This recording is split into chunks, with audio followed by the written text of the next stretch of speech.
телеканале «Ингушетия» информационная программа «Новости 24». В студии Амирхан Зортов. Здравствуйте. Накануне в Сунже горела мусорная свалка. Пользователи социальных сетей выкладывали видео с места происшествия. На записях было видно, как от горения исходят крупные клубы дыма. К ликвидации пожара приступили в первые же часы возгорания, однако огонь ушел в недра мусорных развалов и вспыхивал с новой силой в новых очагах. Поэтому задача перед пожарными стояла сложная. Репортаж Зульфии Мислауровой.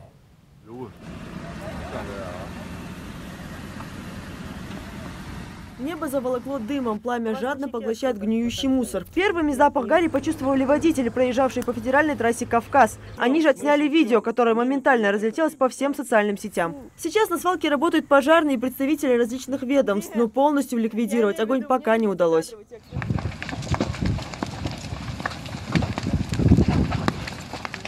За сутки полигон залили 16 тоннами воды. Это порядка 150 цистерн. Ингушводоканал подвозит воду, чтобы работа пожарных не прерывалась. Чуть позже работники ЖКХ засыпают огонь землей.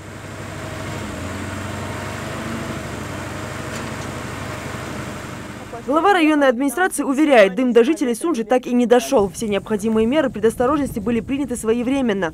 Делом уже заинтересовалась прокуратура. Уверенно называть причины возгорания никто не берется.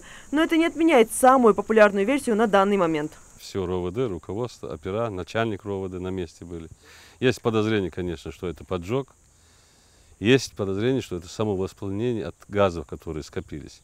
Но, учитывая то, что сегодня уже эта свалка должна была переехать на новооборудованное место, недалеко отсюда, если мы проедем и увидим, да, уже по переработке мусора или утилизации мусора, то можно предполагать, что это тоже действительно поджог, да.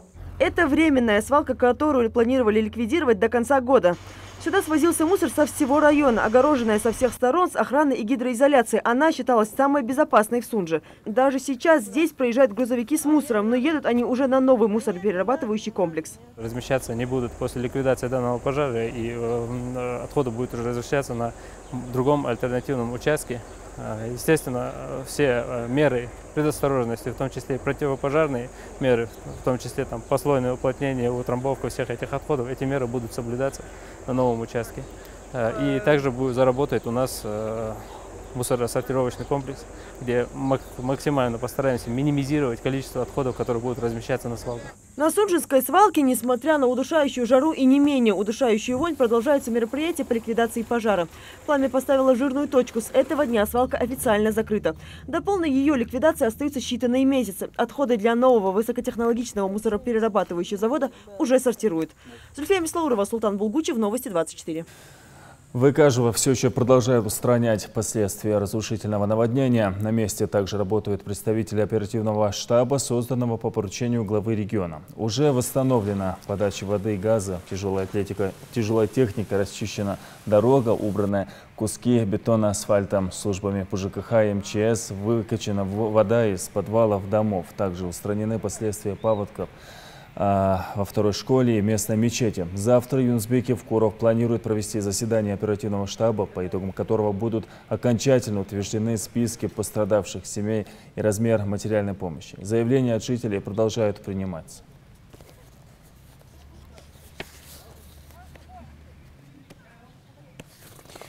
Последствия ливня устраняют и в центральной России. Из-за дождя серьезные перебои со светом были в Рязанской, Тульской, Владимирской, Калужской, Ивановской, Московской и Липецкой областях. Метеорологи объявили в столице пятничные осадки, побили 2 июньских рекорда. Выпало 90% месячной нормы. Мегаполис пережил 3 грозовых эшелона. Скорость ветра достигла 22 метров в секунду. Некоторые конструкции под такими порывами устоять не смогли. Только в Москве были повалены более 1000 деревьев. Повреждены 95 машин и крыши 10 домов. Пострадали, по последним данным, 16 человек, погибших 2. Были зафиксированы перебои в работе общественного транспорта на 12 маршрутах. Где-то, например, в воде оказались трамвайные рельсы. Те, кому пришлось добираться до дома в ближайшее Подмосковье, преодолев пробки, не сразу попали домой. А в других районах теперь сложно выбраться с дачи. Некоторые участки оказались в воде. В столичных аэропортах были отменены 450 рейсов, более 40 отменены.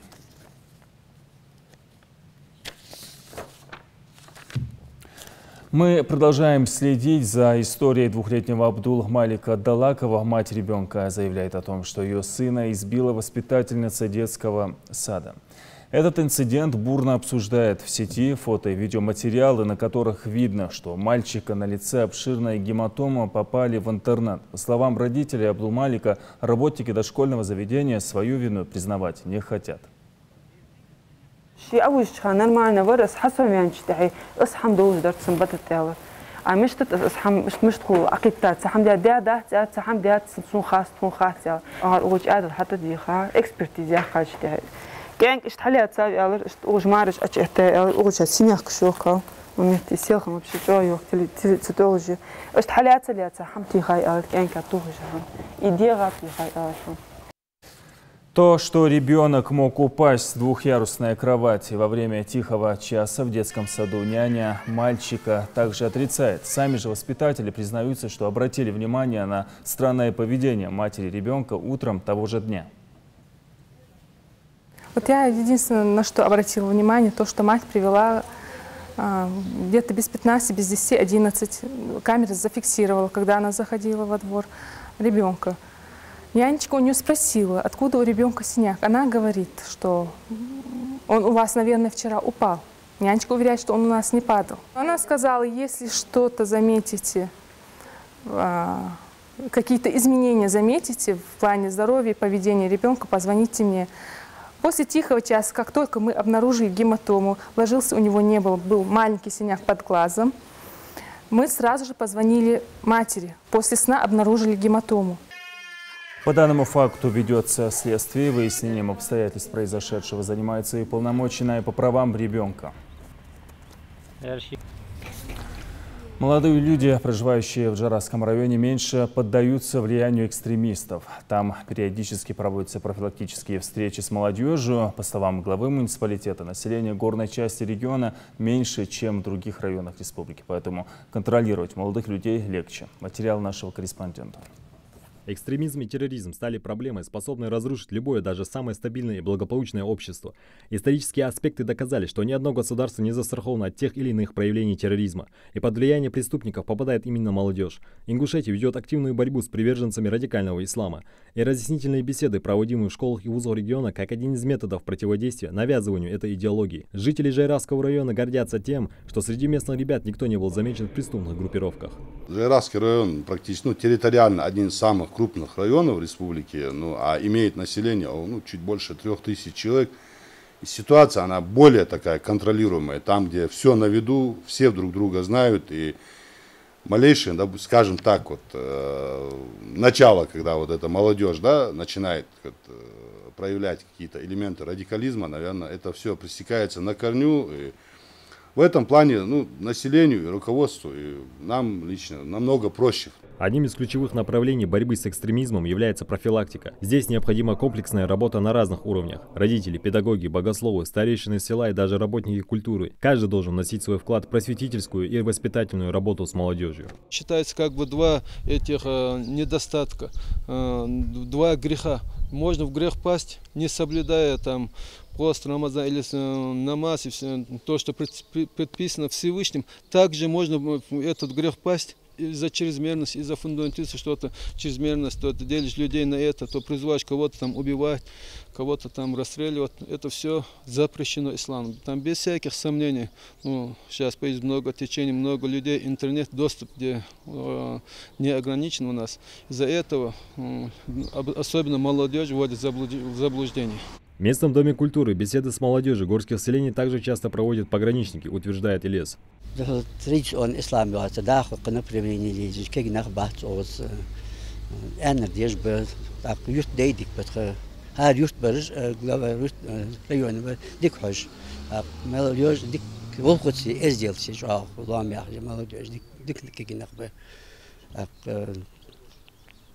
هيخم بيو بس كدينا هيخم بو مثلا أخذ خل لهم كتوري خل سخودش خل إمنعت против терроризма أنا كمان خل بيسيدش خل Джейрах является туристически привлекательной зоной. Особенно в летний сезон сюда стекаются туристы практически со всех регионов страны. Особый наплыв наблюдается во время проведения спортивных соревнований. К примеру, посмотреть на зрелищные бои М1 в горы Ингушетии съезжаются именитые спортсмены и тысячи болельщиков со всего мира. Для обеспечения безопасности жителей и гостей района при въезде в горную часть на страже порядка стоят пограничники, которые ведут паспортный контроль. За время службы особых случаев таких не наблюдалось, нарушений не было.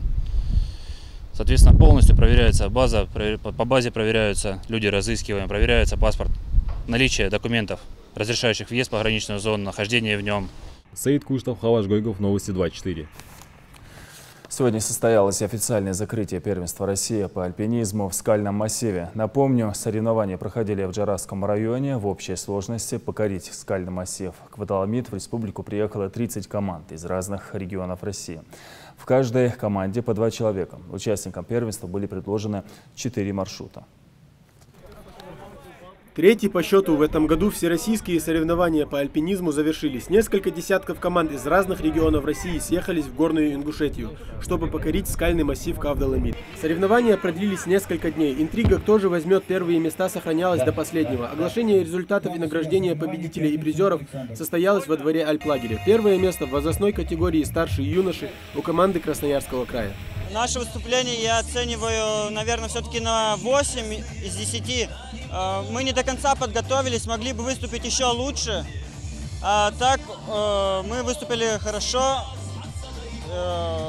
И соревнования понравились, трассы очень хорошие, подготовщики молодцы. Мы с моей связкой Кириллом Южаковым, в принципе, оцениваем, что выступили неплохо. Мы готовились. Приехали. В общем, все прошло по плану. А вот в категории юниоров высший класс показала команда Свердловской области. Денис Холманских и Олег Сушков еще в первые дни чемпионата уверяли, что возьмут золотые медали. Залезли, выложились по полной. Немного изменили тактику. Вот, и как выигрышная тактика получилась. Мне вообще это самые лучшие соревнования в Ингушетии именно. Уровень организации, вот это люди, народ, это очень здорово. С томичами у нас была заруба. Они в первом этапе нас почти догнали, буквально там 5 минут разрыв был. Во втором этапе они на спуске нам немножко проиграли на самом деле.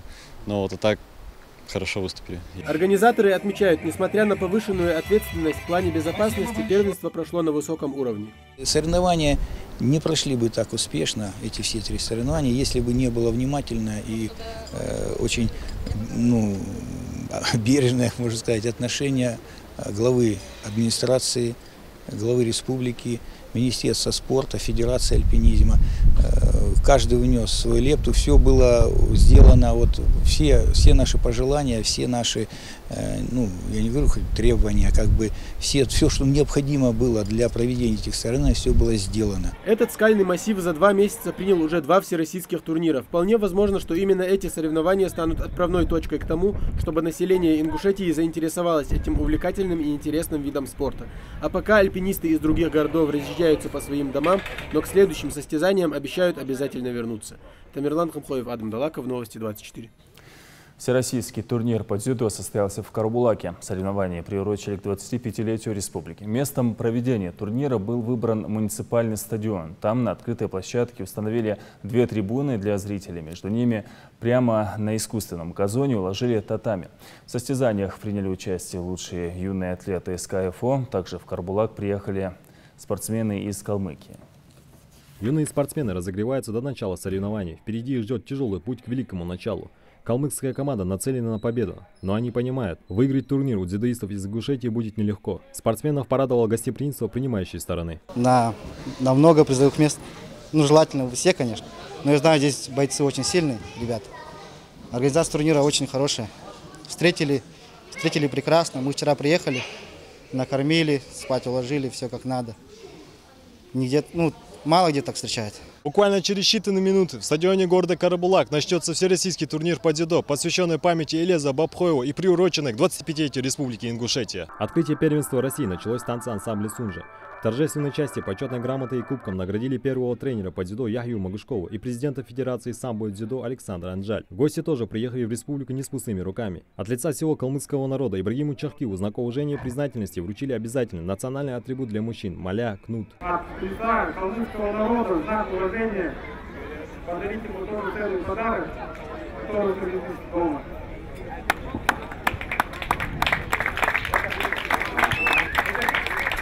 Яхья Магушков – первый ингушский тренер по дзюдо-самбо. Условий для развития спорта в те годы хоть и не было, спортсмены из Ингушетии показывали неплохие результаты. Сегодня ингушская школа дзюдо на ведущей позиции. Сейчас просторные большие залы, татами, самые современные залы, хорошие условия.